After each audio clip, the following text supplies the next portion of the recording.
시간이 우리 이젠 서로 만나야 해요. 우리 이젠 함께 사랑해야 해요. 나의 그리움이 지치기 전에 나의 기다림이 멈추기 전에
경건한 마음 묵도하실 때에 2월 셋째 주 예배를 하나님 앞에 드리겠습니다. 묵도하시겠습니다.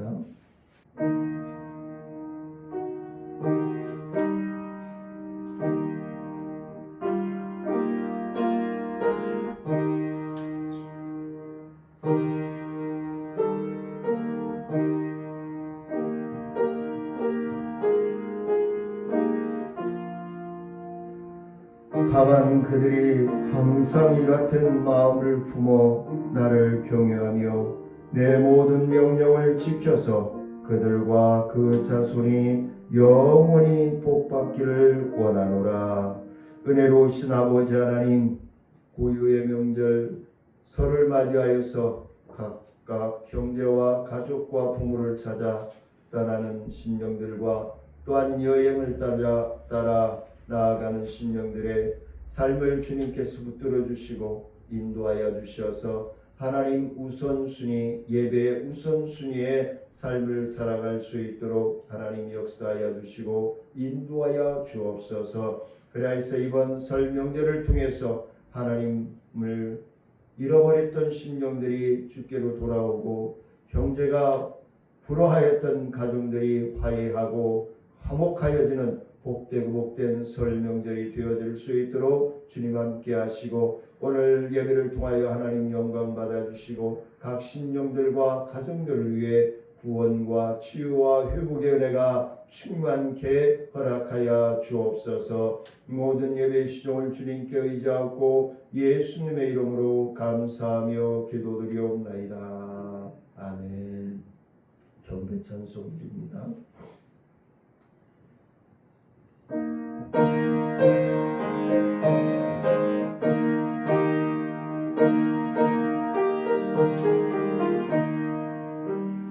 즐겁게 한식할 날 반갑고 좋은 날 내 마음을 변태하니 즐겁고 기쁜 날 이날에 천하만민 가보자 앞에서 참되신 삼위일체 다 찬송 부르게 이날의 하늘에서 새 양식 내리네 성회로 모이라고 종소리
천지를 만드신 하나님 아버지를 내가 믿사오며 그 외아들 우리 주 예수 그리스도를 믿사오니 이는 성령으로 잉태하사 동정녀 마리아에게 나으시고 본디오 빌라도에게 고난을 받으사 십자가에 못 박혀 죽으시고 장사한 지 사흘 만에 죽은 자 가운데서 다시 살아나시며 하늘에 오르사 전능하신 하나님 우편에 앉아 계시다가 저희로서 산자와 죽은 자를 심판하러 오시리라. 성령을 믿사오며 거룩한 공예와 성도가 서로 교통하는 것과 죄를 사하여 주시는 것과 몸이 다시 사는 것과 영원히 사는 것을 믿사옵나이다. 아멘.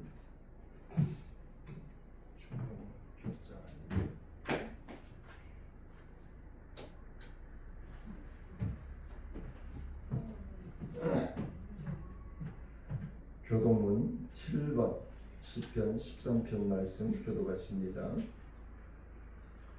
여호와여 어느 때까지니까 나를 영원히 잊으시나이까. 주의 얼굴을 나에게서 언제까지 숨기시겠나이까. 나의 영혼이 번민하고 종일토록 마음에 근심하기를 어느 때까지 하오며. 내 원수가 나를 치며 자랑하기를 어느 때까지 하리이까. 여호와 내 하나님이여 나를 생각하사 응답하시고 나의 눈을 밝히소서. 내가 사망의 자리에 가오며 두렵건대 나의 원수가 이르기를 내가 그를 이겼다 할까 하오며. 내가 흔들릴 때 나의 대적이 기뻐할까 하나이다. 나는 오직 주의 사랑을 의지하여 싸우니 나의 마음은 주의 구원을 기뻐하리이다. 내가 여호와를 찬송하리니 이는 주께서 내게 은덕을 베푸심이로다. 아멘. 의 말씀 봅니다. 사무엘상 2장 12절로 18절 말씀 교독하시도록 하겠습니다. 12절 말씀 제가 먼저 봉독해 올립니다. 엘리의 아들들은 행실이 나빠 여호와를 알지 못하더라. 그 제사장들이 백성에게 행하는 반석이라. 곧 어떤 사람이 제사를 드리고 그 고기를 삶을 때 제사장의 사람이 손에 새 쌀머리를 가지고 와서 그것으로 냄비에나 솥에나 큰 솥에나 가마에 찔러 넣고 갈고리에 걸려 나오는 것은 제사장이 자기 것으로 가지되 실로에서 그곳에 온 모든 이스라엘 사람에게 이같이 할 뿐 아니라. 기름을 태우기 전에도 제사장의 상한이 와서 제사 드리는 사람에게 제사장에게 무엇을 고기를 하라. 그가 내게 살구기로 하나요 갈 것을 원하신다 하다가 그 사람이 이르기를 반드시 먼저 기름을 태운 후에 내 마음에 원하는 대로 가지라 하면 그가 말하기를 아니라 지금 내게 내가 내라. 그렇지 아니하면 내가 억지로 빼앗으리라 하였으니. 이 소년들의 죄가 여호와 앞에 심히 큰 그들이 여호와의 제사를 멸시하시느니라. 같이 읽습니다. 사무엘은 어렸을 때에 세마포 예옷을 입고 여호와 앞에서 섬겼더라. 아멘.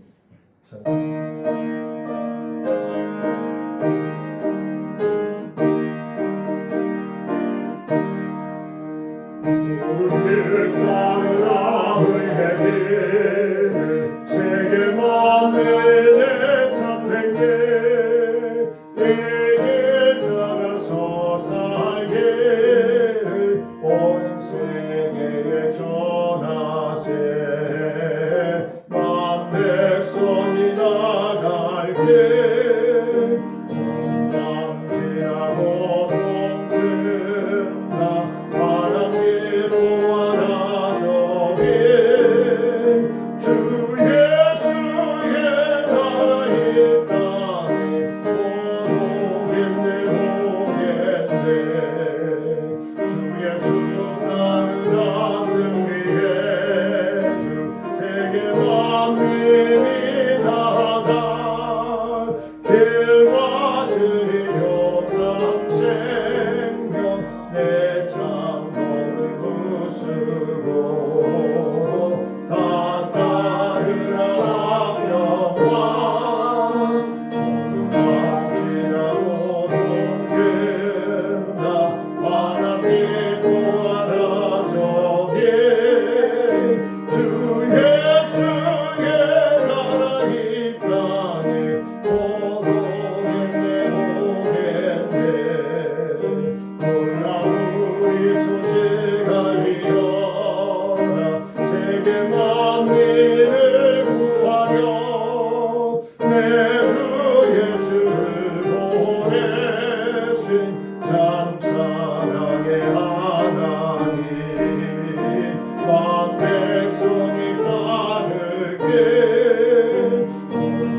형제들을 찾아서 가족 부모님을 찾아서 이동하는 많은 교통의 대란이 예상되어지고 있습니다.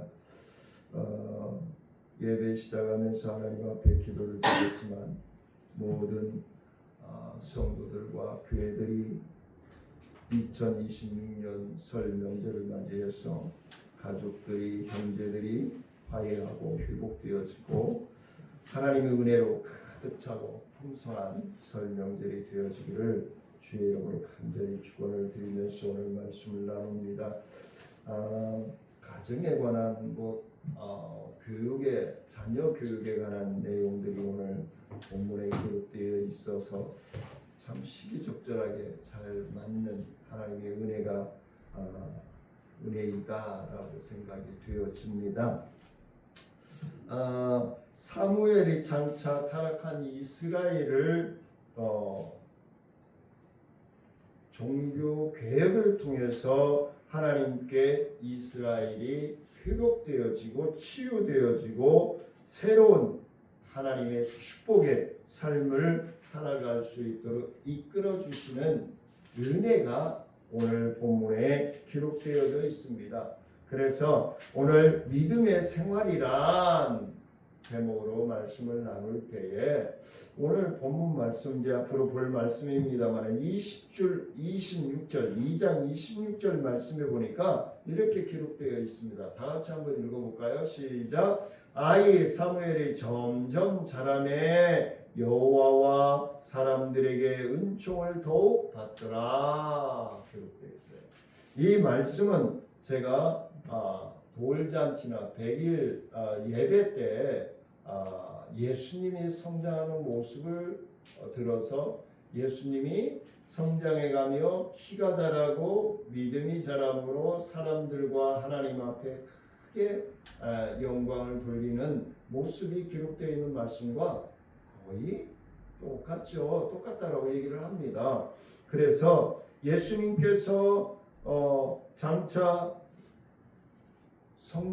태어나서 성장해 가실 그 모습을 그대로 기록하고 있는 것이다. 그가 이스라엘 왕정 그 세계에 3파의 역할을 감당할 인물로서 쓰임받는 사람이다. 지난주에도 말씀을 드렸지만 제가 성경 인물 가운데 물론 예수님이지만 인간들 가운데 가장 뽑는 분들이 이 사무엘과 요셉과 다니엘이다라고 말씀을 지난주에 드렸습니다. 하나님의 신정 왕국에 도래할 예수 그리스도의 예표가 되는 인물이 바로 사무엘임을 말씀해주고 있는 것입니다. 그래서 오늘 믿음의 생활 첫 번째는 여호와를 안다는 것은 뭐예요? 순종하는 것이다. 내가 예수 믿어요. 내가 예수님 잘 알아요. 라고 하는 건 순종에 따라가야 된다는 거예요.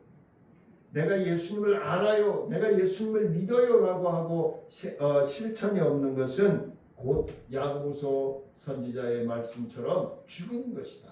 라는 거예요. 그래서 생명이 죽었다는 것이 아니라 영이 죽었다는 거예요. 하나님과의 관계가 끊어졌다는 것을 말하고 있는 것이죠. 이에는 오늘 본문의 12절에 나옵니다. 엘리의 아들들은 행실이 뭐요? 나빠 여호와를 알지 못하더라. 예배를 업신여기고 예배에 드려지는 것들을 반의하고 하나님 앞에 집중하도록 하는 것들을 반의하는 것은 뭐예요? 하나님을 알지 못하는 것이다. 나쁜 행실이 뭐라고요? 나쁘다라고 얘기하고 있다고요. 그래서 흠리와 비느하스가 불량자가 된 이유가 무엇일까? 도대체 지금으로 얘기하면 목회자의 목사님의 자녀로 선교사의 자녀로 살아가는 그 아들들이 왜 못되게 나쁘게 자랐을까? 많은 분들이 고민하고 생각하고 기도하고 있는 부분일 겁니다. 하나님으로부터 버림받게 된 근본적인 이유가 뭘까? 흠리와 비느하스가 하나님에게서 등을 돌렸다는 얘기잖아요. 예, 하나님과 멀어졌다는 얘기죠. 하나님과 멀어졌다는 건 뭐예요? 마귀와 가까워졌다는 얘기죠. 세속적인, 물욕적인, 탐욕적인 교만함으로 가득 차 있다는 얘기죠. 우리가 생각해 볼 것은 흠리와 비느하스가 과연 여호와를 몰랐을까? 조금 아까 제가 말씀드렸죠. 내가 예수님을 알아요. 내가 예수님을 믿어요. 하고 행함이 없는 것은 죽은 것이다라고 얘기했잖아요. 그 행함이 없는 것이죠.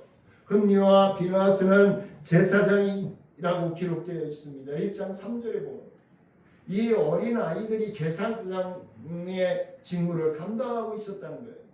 지금으로 말하면 아마 개척교회나 그 전도사들이 하는 집사님, 난수 집사님들이 하는 수종드는 일을 도왔지 않았을까? 예배위원으로서 그런 모습을 볼 수 있습니다.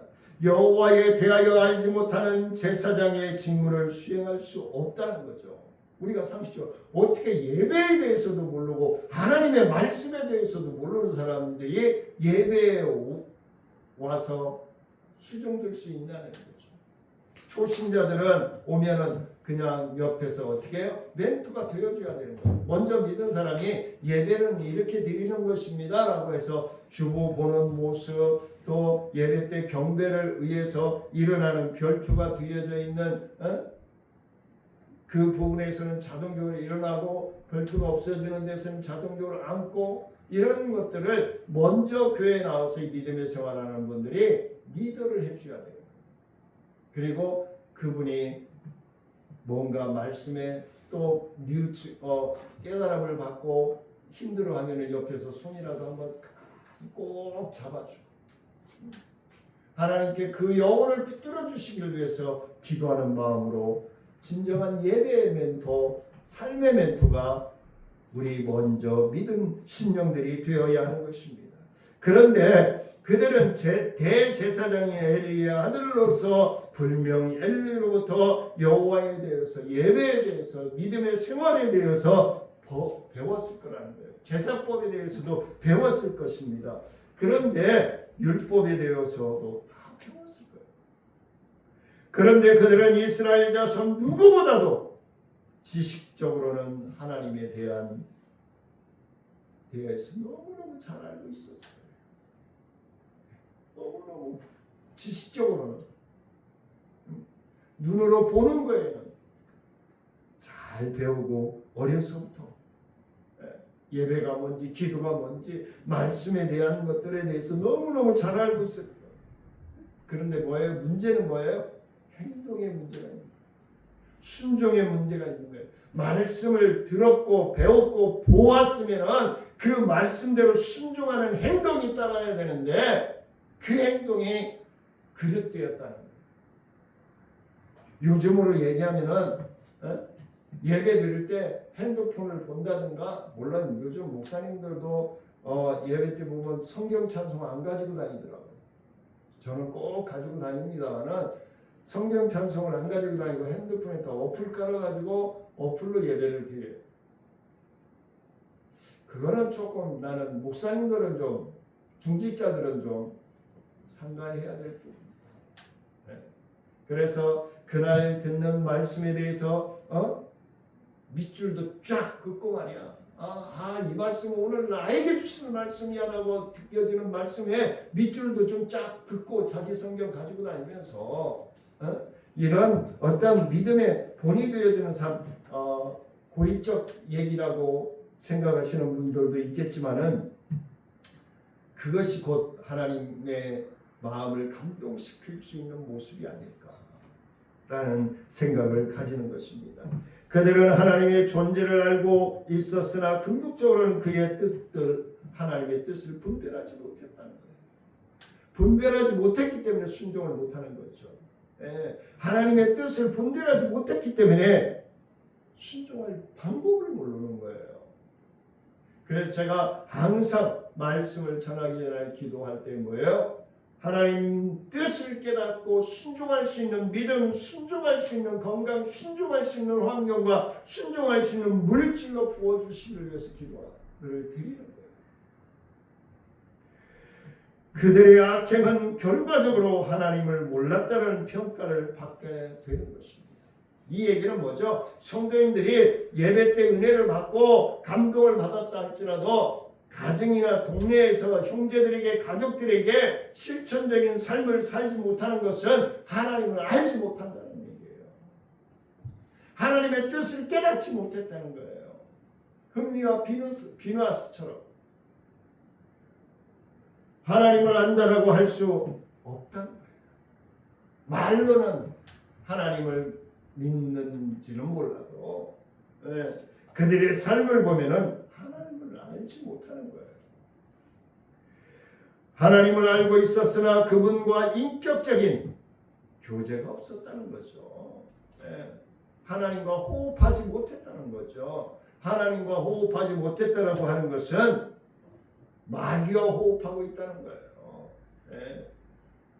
하나님의 양의 탈을 쓰고 능구렁이 늑대들이 들어가 있고 염소가 들어가 있다는 얘기예요. 호랑이가 들어가 있다는 얘기예요. 그 안에는 엘리의 아들들은 하나님에 대하여 이론적으로는 알고 있었으나 실천적으로는 뭐예요? 알지 못했다는 거예요. 이론적으로는 많이 어려서부터 보고 배웠으니까 이론적으로는 알고 있었지만 실천적으로는 알지 못했다. 우리가 예수 그리스도와 하나님 아버지를 믿는 믿음의 삶이란 우리의 삶에서 우선하여 고려해야 할 것이 있습니다. 생명력이 있는 관계를 하나님과 유지하고 있느냐, 생명력 있는 살아 생동하는 은혜의 삶을 우리가 하나님과 교류하면서 교제하면서 나누고 있느냐, 그것이 중요하다는 겁니다. 성경을 통해 하나님의 뜻을 알아서 그의 뜻이 우리의 삶이 되도록 순종하는 저와 여러분들이 되시기를 원합니다. 두 번째는 죄의 뿌리는 욕심이다. 하나 더 붙이자면 교만함이에요. 죄의 뿌리는 욕심과 교만함이에요. 15절 말씀입니다. 같이 한번 읽습니다. 시작. 기름을 데우기 전에도 제사장의 사환이 와서 제사 드리는 사람에게 이르기를 제사장에게 구워 드릴 고기를 내라. 그가 내게 삶은 고기를 원하지 아니하고 날 것을 원하신다 하다가 뻥치는 거죠. 엘리의 두 아들은 궁극적인 이유를 따지자면 그들이 여호와를 알지 못했다. 계속 지금 알지 못했다라는 단어를 제가 반복하고 있습니다. 우리가 직접적인 이유는 그들의 세상 욕심에 사로잡혔기 때문에 하나님을 느끼지 못하는 거예요. 하나님의 은혜를 하나님과 멀어져 있기 때문에 하나님이 자기들을 사랑한다는 걸 믿지를 못하고 있는 거죠. 느끼지 못하고 있는 거죠. 그러는 느끼지 못한다는 건 뭐예요? 그게 생활화가 되어 있다는 거죠. 말씀을 전하는 목사님에게서 시선을 떼지 말라는 거예요. 자꾸 핸드폰을 보게 되면 바닥을 보게 되고 핸드폰의 액정을 보게 되니까. 율법에 따르면 본래 화목제물 중에서 제사장의 몫은 요제로 드리는 가슴과 거제로 드리는 우편 뒷다리 전부였다라고 기록되어 있습니다. 레위기서 7장 29절로 34절에 기록되어 있습니다. 구분이 되어져 있어요. 그런데 이 말씀을 여기서 기록하고 있는 건 뭐죠? 흠리와 비누아스는 그거 구분하지 않았다는 거예요. 자기들 먹고 싶은 고기 부위 가지고 갔다는 얘기죠. 빼갔다는 얘기죠. 하나님 앞에 드리는 것들을 빼갔다는 얘기예요. 우리가 핸드폰을 보면은 하나님의 말씀을 드려야 될 시간에 시선을 빼앗긴다는 얘기가 똑같은 거예요. 이것들을 풍족한 것이지만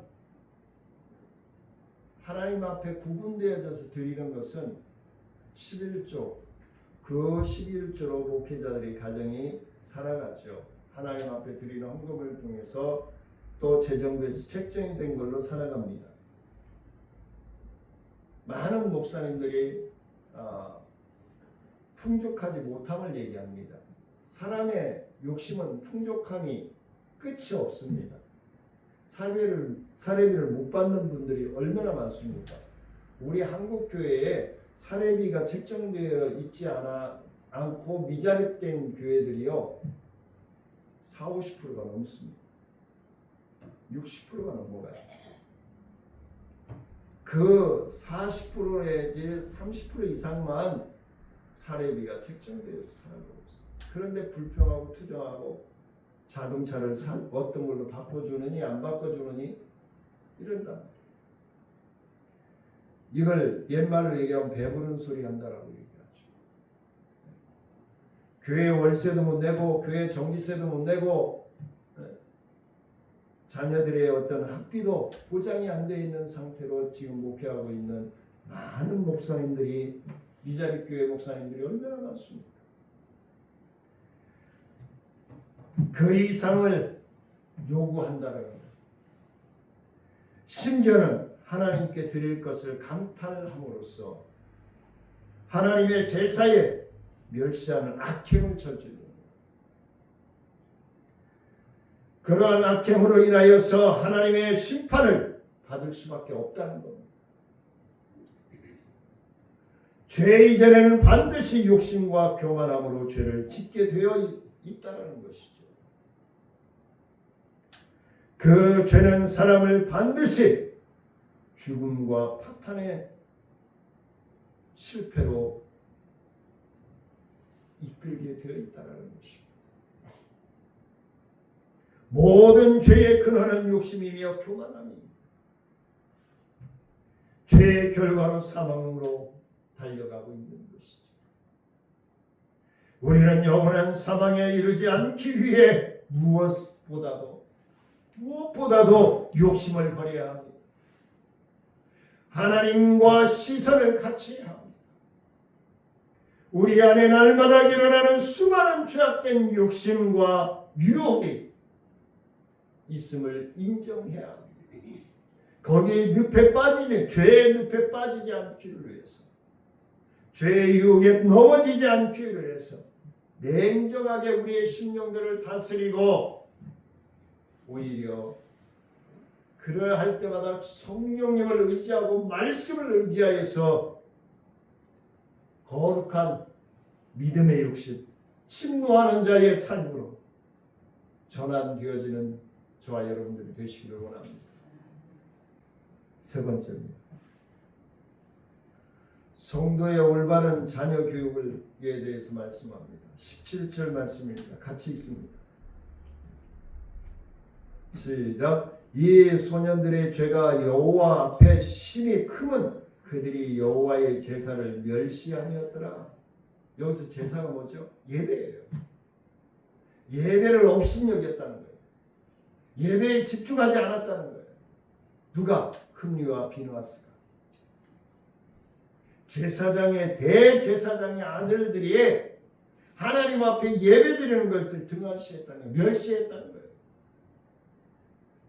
흠리와 비느하스는 여호와의 제사장으로서 여호와께 드리는 제사가 거룩함으로 드려지도록 해야 할 의무와 책임을 가지고 있는 거예요. 지금으로 얘기하면 목사의 자녀라면은 하나님 앞에 예배 드리고 어떻게 거룩하게 예배를 드려야 되는지 집중하고 또 집중하고 집중해야 된다는 것을 얘기하고 있는 겁니다. 그들은 도리어 여호와의 제사를 멸시하는 자들이 되고 말았습니다. 우리는 이러한 사실을 통해서 엘리가 평소에 자식들을 어떻게 가르쳤는지를 짐작할 수 있습니다. 우리는 이러한 사실을 통하여 엘리가 평소에 어떻게 자식들과 믿음의 삶을 살았는지를 알 수 있을 것입니다.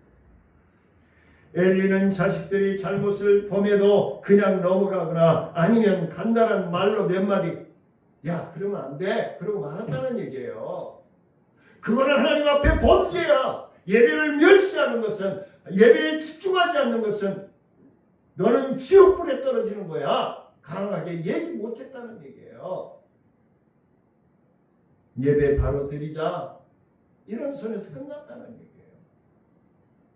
예배에 집중하지 아니하면 두드려 패고 잡아서 바로 정신 차리고 사무엘처럼 성장하기를 따끔하게 혼내고 잡았어야 되는데 엘리는 그러지 못했다는 거예요.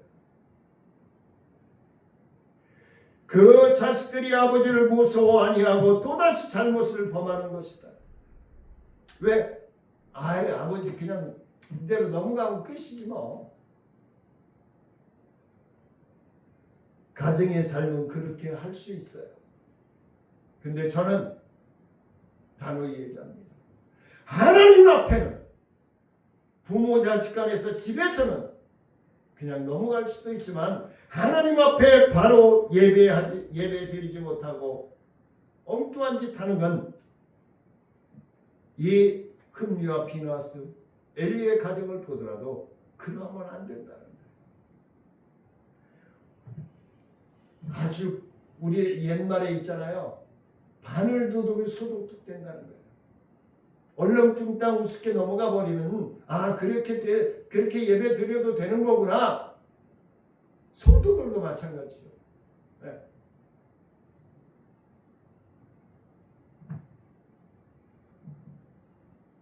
이걸 뭐라고 얘기하죠? 하나님 앞에 상습범이 되어지는 거예요. 뉘우침이 없이, 깨달음이 없이 하나님 앞에 상습범이 되어서는 안 될 것입니다. 사무엘상 2장 29절 새한글 성경으로 보도록 하겠습니다. 새한글 성경이 이해하기가 더 깨닫기가 더 편할 것 같아서 새한글 성경으로 읽습니다. 같이 읽습니다. 29절입니다. 시작. 그런데 너희는 내가 사는 곳에서 내가 명령한 나의 재물과 나의 예물을 왜 짓밟느냐? 너는 나보다 너의 아들들을 더 소중히 여기고 있다. 나의 백성 이스라엘의 예물 가운데서 으뜸 가는 것을 가지고 자기 몸을 살찌우기만 하는구나. 엘리에게 얘기하는 거예요. 엘리 대제사장에게 얘기하는 거예요. 지금은 얘기하면 목사님에게 얘기하는 거예요. 네? 왜 네 자식을 하나님 앞에 바로 세우지 못하고 얼렁뚱땅 흐지부지 사느냐? 제가 전도사 때 청소년 상담실을 운영할 때 거의 60%가 목사님 자녀들, 장모님 자녀들이 많았다라고 제가 가끔 말씀을 드렸습니다. 왜? 아버지의 강단의 모습과 그의 모습에서 집에서의 아버지의 모습과 동네에서의 아버지 모습이 다르다는 거예요. 하나님이 다르게 생활하라고 말했습니까? 아니잖아요. 같아야 돼요. 강단에서의 아버지와 집에서의 아버지와 동네에서의 아버지가 같아야 돼요. 우리가 탤런트가 아니잖아요. 하나님 나라의 탤런트가 아니잖아요. 배역에 따라서 행동을 달리하는 건 성경과 어긋나는 일입니다. 어떻게 하면 성경 말씀이 내 삶, 내 생각, 내 언어가 될 것인지 우리는 고민하고 부딪혀야 되는 것입니다. 그리고 순종해야 되는 것입니다. 엘리가 이처럼 자식들을 올바르게 양육하지 못한 이유로 자식들을 뭐요? 하나님보다 더 중히 여겼다라고 말씀하고 있습니다. 엘리가 하나님께 대한 믿음이 없어서일까요? 아니죠. 그렇게 잘못을 가르치는 것이 아니죠. 그냥 언젠가는 깨닫겠지. 언젠가는 알겠지. 그리고 방만하게 자녀들을 양육했다는 것이죠. 엘리는 실수가 없던 것은 아니겠죠. 엘리의 실수는 반드시 있었을 것입니다. 하나님 앞에서 비교적 경건한 인물이었음을 말씀해 주고 있습니다. 왜? 40년 동안 대제사장의 직무를 감당하고 있었으니까. 하나님은 하나님께 거역하는 자는 가차없이 치잖아요. 바꿔버리잖아요. 핸들을 꺾어버리잖아요. 네. 근데 40년 동안 엘리 대제사장을 하나님께서 붙들어 주셨다라고 하는 것은 뭔가 하나님을 감동시키고 하나님이 내어버릴 수 없는 부분이 있었다는 것이죠. 이스라엘을 다스릴 사실이 그를 입증해 주고 있어요. 40년 동안. 만일 엘리가 경건한 인물이 아니었다면 하나님은 그에게 그렇게 오랜 기간 사사로 일하도록 허락하지 않았을 것입니다. 엘리는 경건한 믿음의 사람이었지만 자식들에 대한 지나친 애정으로 인하여서 자식 농사를, 우리나라 요즘 밖에서 말로 자식 농사를 망친 거죠. 네. 마지막으로 네 번째입니다. 그리스도의 거룩한 옷을 입어야 됩니다. 그리스도의 거룩한 옷을 우리는 입어야 됩니다. 18절 말씀입니다. 사무엘은 어렸을 때에 세마포 예봇을 입고 여호와 앞에서 섬겼더라. 사무엘이 세마포 예봇을 입었다는 것은 그가 제사장과 같이 여겨졌음을 의미하고 있습니다. 어린 나이에, 네, 어린 나이에 마음은 달랐을 거예요. 근데 그 어린아이가 저때 때쯤 3살쯤 되어서 하나님의 전에 드려져서 양육했기 때문에 아마 학자들은 금리와 비나스보다 사무엘이 어렸을 거라고 얘기를 합니다. 차이가 좀 있을 거라고, 나이 차이. 그런데 사무엘이 아무리 여호와 앞에 섬기고 있다 해도 그가 아직 제사장이 아니었기 때문에, 그리고 제사장 가문이 아니라 혈통직이잖아요. 예. 그러면 사무엘은 제사장 그 DNA를 가지고 태어난 사람이 아니란 말이에요. 예. 혈통을 가지고 태어난 사람이 아니란 말이에요. 왜냐하면 그는 아직도 어리고, 그런데 사무엘이 훗날 제사장 직분을 수행하게 됩니다. 이거는 하나님을 감동시킨 거죠. 예. 기브리도 하나님을 감동시키는 아들이 되면요, 하고 싶은 거 다 할 수 있어요. 하나님을 감동시킬 수 있는 사람은요, 뭐든지 할 수 있어요. 사무엘이 길이 아니었어요. 근데 엄마의 순종하는 모습을 통해서, 약속을 실천하는 모습을 통해서 하나님이 어여삐 보시고 그의 신령과 명철함과 총명과 분별력을 하나님이 주관해 주시는 것이 아니었을까. 저는 그런 확신을 가지게 됩니다. 이는 제사장 가문을 출신이 아닌 단순히 레위인에 불과했던 사무엘이 어떻게 이스라엘의 제사장 직분을 감당할 수 있었을까요?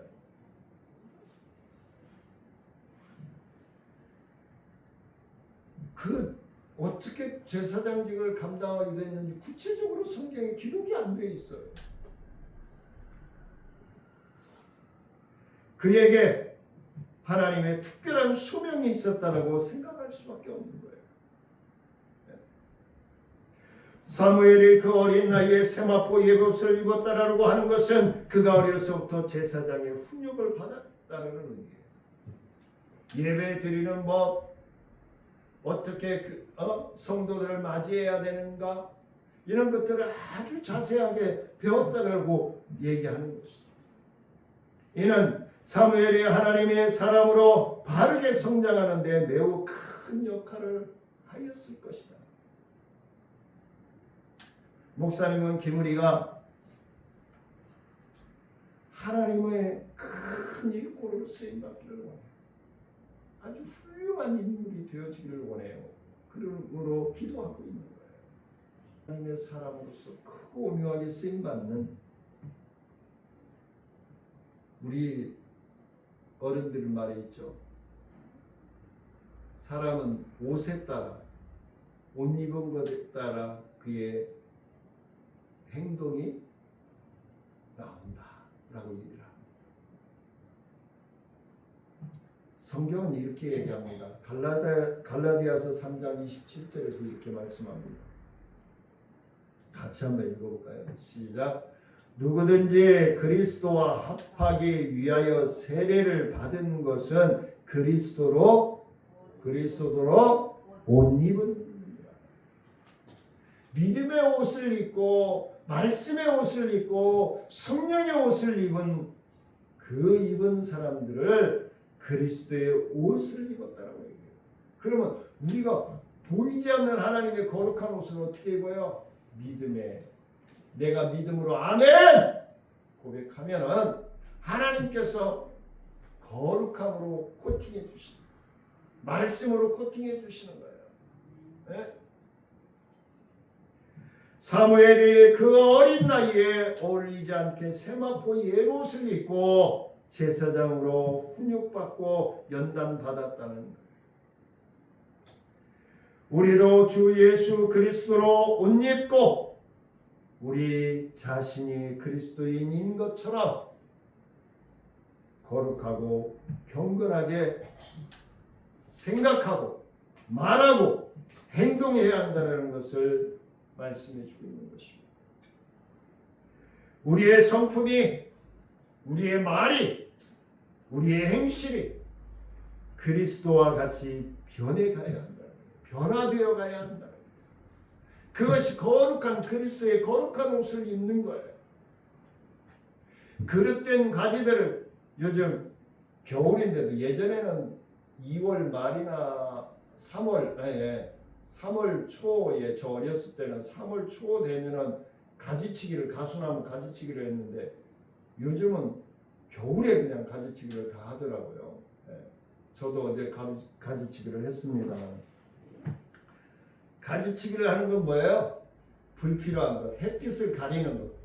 과일이 꽃이 피고 열매가 맺으면은 방향에 따라서 햇빛이 잘 들어야 당도도 높고 맛있는 과일이 되기 때문에 그 영향을 따라서 가지치기를 해주는 거예요. 우리가 믿음의 생활도 마찬가지예요. 하나님 앞에 영광을 가리고 하나님을 바라보는 데 가려지는 그 가지들을 쳐내야 된단 말이에요. 핸드폰을 쳐내야 되고 세상 시각들을 쳐내야 되고 내 교만함을 쳐내야 되고 내 아집을 쳐내야 되고 이런 것들을 쳐내야만이 내가 하나님 앞에 사무엘처럼 곱게 하나님께 칭찬받는 자녀로서 성장할 수 있다는 것을 오늘 말씀에서 우리에게 교훈해 주는 겁니다.